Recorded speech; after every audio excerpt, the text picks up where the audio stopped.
श्री गणेशाय नमः। उमापती महादेव की जय। ओम श्री कुलस्वामिनी देवे नमः। नमस्कार मंडळी, मी शीतल आणि तुम्ही पाहताय दिल्लीकर मराठी। दरवर्षी श्रावणाच्या शुक्ल अष्टमीला दुर्गाष्टमी आणि दुर्वाष्टमी ही व्रत केली जातात। ही व्रत प्रामुख्याने श्री गणेश, महादेव आणि माता पार्वती यांना समर्पित आहे। तर आपल्या घराण्याच्या ज्या काही कुलस्वामिनी असतात तर त्या सुद्धा दुर्गा देवी किंवा माता पार्वतीचं रूप आहे असं म्हटलं जातं।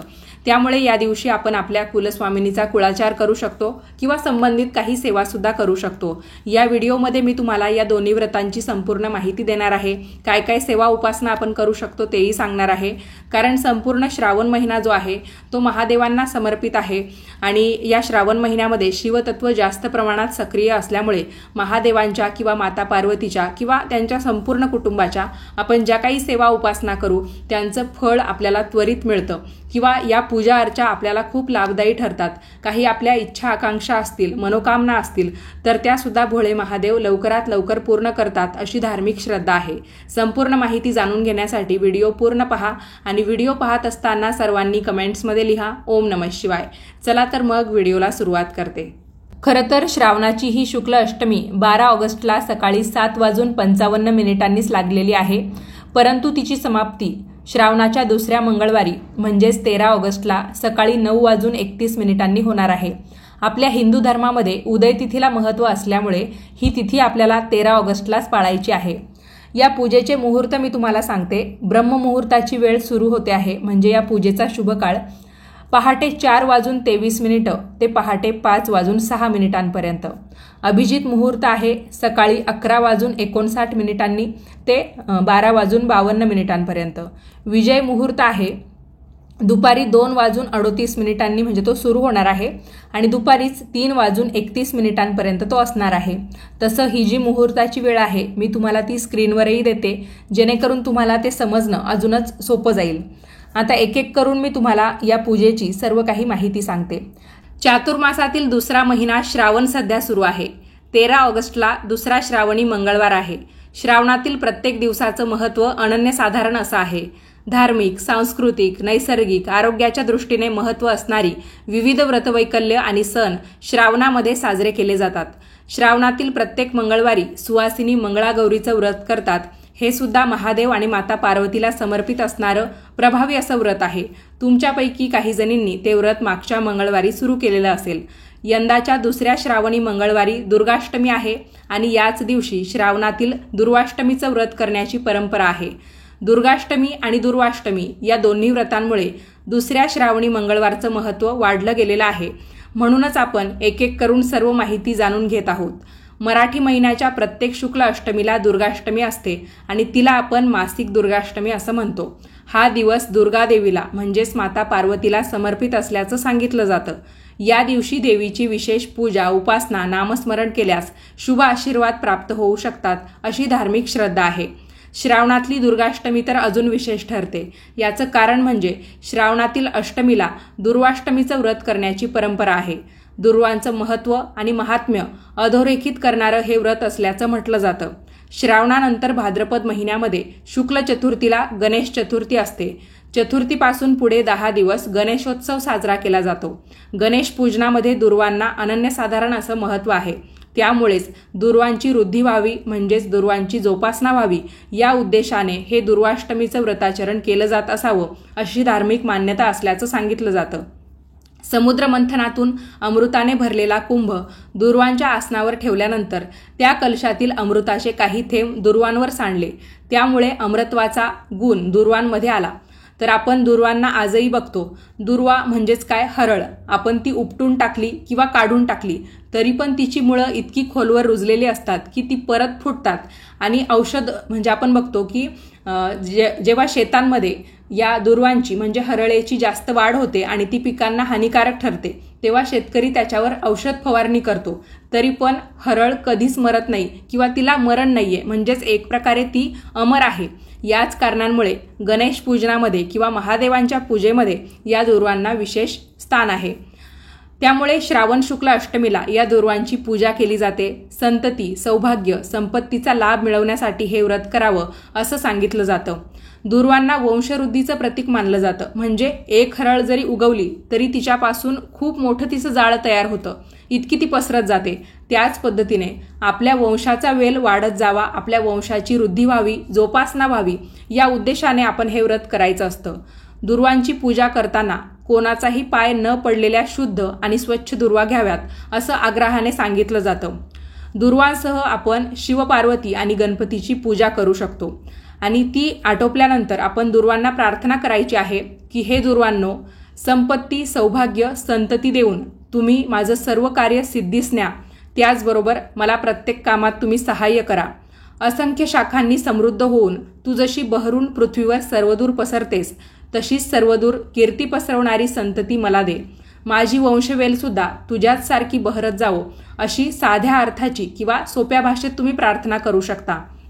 या दिवशी तुम्ही शिवलिंग किंवा माता पार्वतीचा फोटो असेल किंवा त्यांच्या संपूर्ण परिवाराचा फोटो असेल, म्हणजे शिव, पार्वती, गणेश यांचा फोटो तुमच्याकडे असेल किंवा साधं शिवलिंग असेल तर शिवलिंगामध्ये सुद्धा त्यांचा संपूर्ण परिवार सामावलेला आहे. तर तुम्ही काय करायचं, जिथे शिवलिंगाची स्थापना करतात किंवा जिथे तुम्ही त्यांचा फोटो ठेवतात तर तिथे खाली पूर्ण दुर्वांचं आसन तयार करायचं. म्हणजे सगळ्या दुर्वा अशा पसरून ठेवायच्या आणि त्याच्यावर तुम्ही शिवपरिवाराचा फोटो किंवा शिवलिंग ठेवून मग पूजा करायची असते. म्हणूनच या व्रताला दुर्वाष्टमी असं म्हटलं जातं. एक प्रकारे दुर्वांनी आपण महादेवांची किंवा त्यांच्या संपूर्ण परिवाराची पूजा करायची असते. दुर्वांच्या विषयी जी काही कथा असते ती आपण या दिवशी वाचायची असते. ओम दुम दुर्गाय नमः किंवा महादेवांचा ओम नमो भगवते रुद्राय या मंत्राचा सुद्धा तुम्ही जप करू शकता. आणि मी तुम्हाला जे काही वाक्य सांगितलं की दुर्वांकडे आपण काय प्रार्थना करायची आहे, आपल्याला संतती जी आहे ती सौभाग्यकारक ठरो, म्हणजे ती आपल्यासाठी एकदम प्रगतिशील ठरो. आपलं जे काही अपत्य आहे, मुलगा असेल, मुलगी असेल, तरी पण ते आपल्या घराण्याची प्रगती करणारे ठरो. त्याचबरोबर आपली जी काही वंशवेल आहे ती सदैव वाढत राहो, तिच्यामध्ये वृद्धी होत राहो आणि तिचं रक्षण संपूर्ण शिवपरिवाराने करावं असं आपण या प्रार्थनेद्वारे सांगायचं असतं. आता या दिवशी आपल्या कुलस्वामिनीची काय काय सेवा करायची याबद्दल मी तुम्हाला सांगते. तर तुम्ही दुर्गाष्टमीचं निमित्त आहे म्हणून आपल्या कुलस्वामिनीची कुंकुमार्चन ही सेवा करू शकतात. कुंकुमार्चन सेवा तुम्ही जर ब्रह्ममुहूर्तावर केली तर ती तुम्हाला अतिशय लाभदायक ठरेल. त्याचबरोबर तुम्हाला महादेवांची दुर्वा वाहण्याची जी काही सेवा आहे ती सुद्धा पहाटेच करायची असेल तर दोन्ही सेवा तुम्ही एकदम उरकून घेऊ शकता. किंवा मग तुम्हाला असं वाटलं की एवढ्या सकाळी माझ्याकडे दुर्वा नसणार आहे किंवा आदल्या दिवशी मी त्या तोडून आणलेल्या नाहीयेत, तर मग तुम्ही दुर्वांची जी सेवा आहे महादेवांची ती मंगळवारच्या दिवशी संध्याकाळी प्रदोष काळात करा किंवा मग सकाळी आपण देवपूजेची वेळ जी पाळलेली असते, दररोज सकाळी तुमच्या घरात देवपूजा नक्की कोणत्या वेळेला होते तेव्हा जरी तुम्ही ती केली तरी सुद्धा चालणार आहे. आपल्या देवींना दुर्वा वाहायच्या नसतात. दुर्वा फक्त आपण गणपती बाप्पांना त्याचबरोबर महादेवांना वाहू शकतो. आणि जेव्हा हरतालिका तृतीया असते किंवा दुर्गाष्टमी असते तेव्हा माता पार्वतीला सुद्धा आपण दुर्वा वाहू शकतो. बाकी इतर वेळा माता पार्वतीला किंवा आपल्या कुळाच्या ज्या कुलस्वामिनी असतात, भलेही तुळजाभवानी माता असेल, रेणुका माता असेल, कालिका माता असेल किंवा कोणती पण देवी, जसं की महालक्ष्मी सुद्धा असेल, तर कोणत्याही देवींना दुर्वा वाहायच्या नाही एवढं मात्र लक्षात ठेवा. या दिवशी तुम्हाला उपवास करायचा असेल तर तुम्ही दिवसभर उपवास करा आणि संध्याकाळी तुम्ही तीळ असलेले अन्नपदार्थ असतात ते खाऊ शकतात किंवा गव्हाचं पीठ, तीळ हे सगळं वापरून तुम्हाला काय काय पदार्थ बनवता येतील ते तुम्ही खाऊ शकता. म्हणजेच काय, या दिवशी तुम्हाला एकदाच जेवण करायचं असतं आणि दिवसभर उपवास करायचा असतो. ज्यांना दिवसभर उपवास निघत नाही तर मग त्यांनी रात्री जेवण करू नका. तुम्ही त्यावेळेस काहीतरी फळं, दूध असा आहार घेऊ शकता आणि रात्री काही नाही, आपण थोडाच वेळ मग जागा असतो त्यानंतर झोपून जातो. तर अशा पद्धतीने कोणत्याही एका वेळेला तुम्ही जेवण टाळावं अशी एक मान्यता आहे या व्रताची. त्यामुळे मग तुम्हाला जसं शक्य होईल तसं करा. ज्यांना अगदीच उपवास निघत नाही त्यांनी दोन्ही वेळेस जेवण केलं तरी पण काही हरकत नाही. पूजा जरी केली तरी पण ती तुमच्यासाठी लाभदायक ठरणार आहे. कुंकुमार्चनची जी सेवा आहे मी तुम्हाला 2-3 व्हिडिओमधून सांगितली, पण ज्या कोणी नवीन असतील त्यांना परत माहिती व्हावं म्हणून सांगते. तर आपल्याला काय करायचं असतं, मंगळवार असेल, शुक्रवार असेल, अष्टमी असेल, पौर्णिमा असेल यासारख्या तिथींना पहाटे म्हणजे साधारणतः ब्रह्ममुहूर्तावर उठून सर्वप्रथम आंघोळ करून घ्यायची असते आणि एका तांब्यामध्ये आपल्याला कापूर आणि कुंकवाचं पाणी तयार करायचं असतं. म्हणजेच काय, पाणी घ्यायचं, त्याच्यामध्ये चिमूटभर कुंकू टाकायचं आणि 1-2 कापूरवड्या ज्या असतात ना, तर त्यांची एकदम बारीक पावडर करून त्या कुंकवाच्या पाण्यामध्ये टाकायची. असं कुंकू आणि कापूर मिश्रित जे पाणी असतं त्याने आपल्या कुलस्वामिनीच्या मूर्तीला किंवा टाकाला स्नान घालायचं असतं. त्यावेळेस आपण ओम श्री कुलस्वामिनी देवे नमः या मंत्राचा सतत जप करायचा. त्यानंतर कुलस्वामिनीच्या मूर्तीला पुन्हा एकदा पाण्याने व्यवस्थित असं स्नान घालून मूर्ती स्वच्छ कापडाने पुसून घ्यायची आणि ती तिच्या जागेवर स्थापन करून द्यायची. ज्यांच्याकडे कुलस्वामिनीची मूर्ती नाहीये किंवा टाक नाहीये त्यांनी फोटोवर फक्त ते पाणी शिंपडलं आणि कापडाने फोटो पुसून घेतला तरी सुद्धा चालेल. त्यानंतर म्हणजे तुम्ही फोटो, मूर्ती किंवा टाक जे काही जागेवर स्थापन केलेलं असेल तर पुन्हा देवीच्या पायापासून म्हणजे चरणांपासून मस्तकापर्यंत तुम्हाला कुंकू वाहत जायचं आहे. बरेच जण कुंकुमार्चन फक्त चरणांवर करतात. तुम्हाला जर चरणांपासून देवीच्या मस्तकापर्यंत कुंकुमार्चन करणं जमत नसेल तर तुम्ही फक्त तिच्या चरणांवर कुंकू वाहत गेला तरी सुद्धा चालेल. तर हे कुंकुमार्चन तुम्ही 5 वेळा, 7 वेळा, 11 वेळा किंवा 108 वेळा असंही करू शकतात. आणि तेव्हा आपल्याला आपल्या हाताचा अंगठा, त्याचबरोबर करंगळी शेजारचं बोट आणि मधलं बोट अशा 3च बोटांचा वापर करून ते कुंकू उचलायचं असतं आणि ते देवीच्या चरणांपासून मस्तकापर्यंत किंवा फक्त देवीच्या चरणांवर वाहायचं असतं. तर अशा पद्धतीने हे कुंकुमार्चन जेव्हा आपण करतो तेव्हा आपल्या कुलस्वामिनीचा एखादा का होईना मंत्र आपल्या मुखामध्ये सतत असावा. तर दुर्गाष्टमी असल्यामुळे मी तुम्हाला एक विशेष मंत्र सांगते. ओम दुन दुर्गाय नमः किंवा श्री महालक्ष्मी कुंकुमार्चयामी प्रचोदयात फट स्वाहा किंवा तुमच्या कुलस्वामिनीचं जे नाव असेल, उदाहरणार्थ तुमची कुलस्वामिनी आहे तुळजाभवानी माता, तर तुम्ही काय म्हणायचं, ओम श्री तुळजाभवानी देवे कुंकुमार्चयामी प्रचोदयात फट स्वाहा हा मंत्र म्हणायचा आणि ते कुंकू वाहत राहायचं. तुमची काही इच्छा असेल तर ती सुद्धा तुम्ही पूजेच्या वेळा सांगू शकता.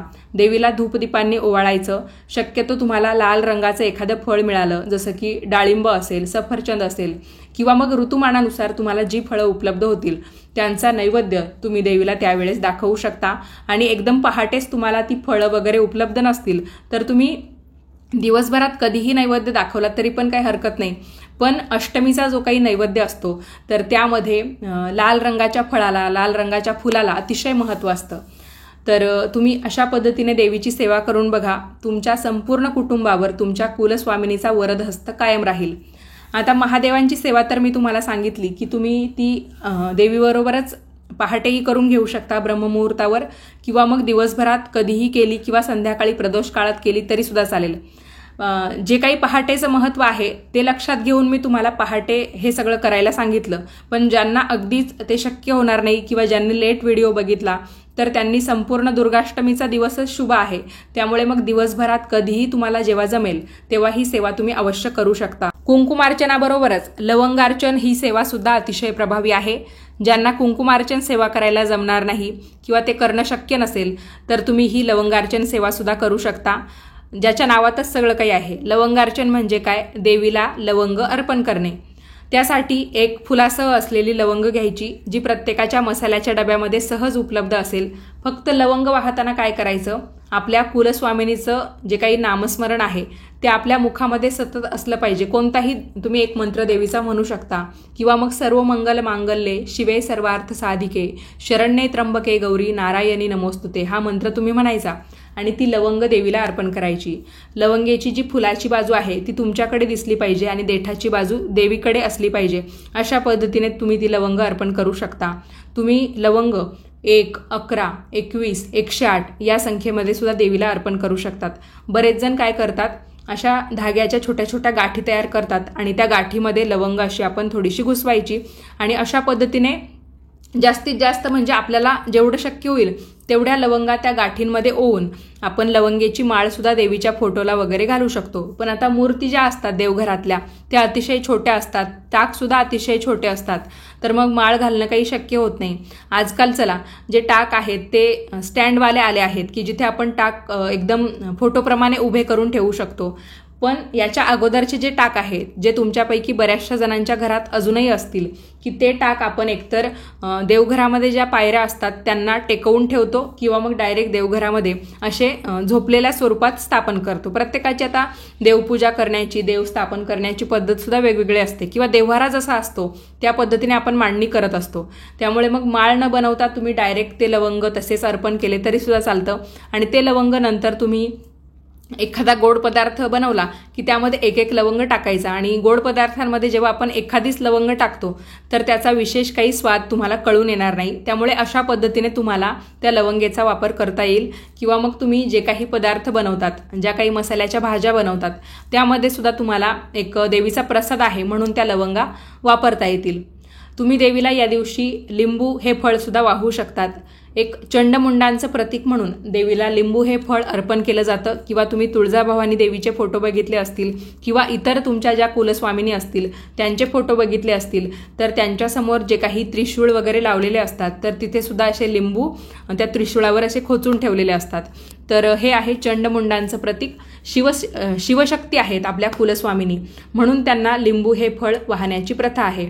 तर तुम्ही एकतर कुंकुमार्चन सेवा करू शकता, लवंगार्चन सेवा करू शकता किंवा देवीला लिंबू हे फळ वाहू शकता.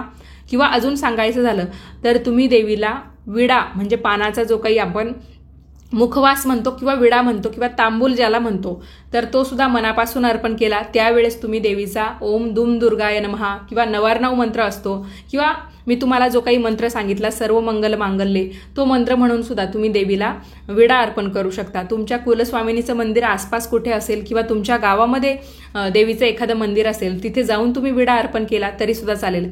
त्याचबरोबर या दिवशी तुम्ही देवीची ओटी सुद्धा भरू शकता. ज्यांना चैत्र महिन्यात ओटी भरायला जमलं नाही किंवा मागच्या नवरात्रीत कधी राहून गेली आहे, आषाढ महिन्यात जमलं नाही, पण मग एक श्रावण महिना आहे, श्रावण महिन्याचं सुद्धा वेगळं महत्त्व आहे, तर त्यानिमित्ताने सुद्धा तुम्ही देवीला साडी चोळी अर्पण करू शकता. शिधेचं जे काही साहित्य असतं, शिधा म्हणजे काय तर त्यामध्ये काही अन्नपदार्थ असतात, ते आपण देवीच्या मंदिरामध्ये किंवा आपल्याच घरी कुलस्वामिनी समोर ठेवू शकतो आणि नंतर तेच पदार्थ वापरून आपल्या घरामध्ये देवीला म्हणजे कधीही मंगळवार शुक्रवार जेव्हा कधी पुढचे येतील किंवा पौर्णिमा त्या दिवशी तेच पदार्थ वापरून त्यामध्ये अजून ते जास्तीचे पदार्थ घेऊन नैवेद्य बनवायचा आणि तो देवीलाही दाखवायचा आणि बाकी आपण प्रसाद म्हणून सुद्धा खायचा.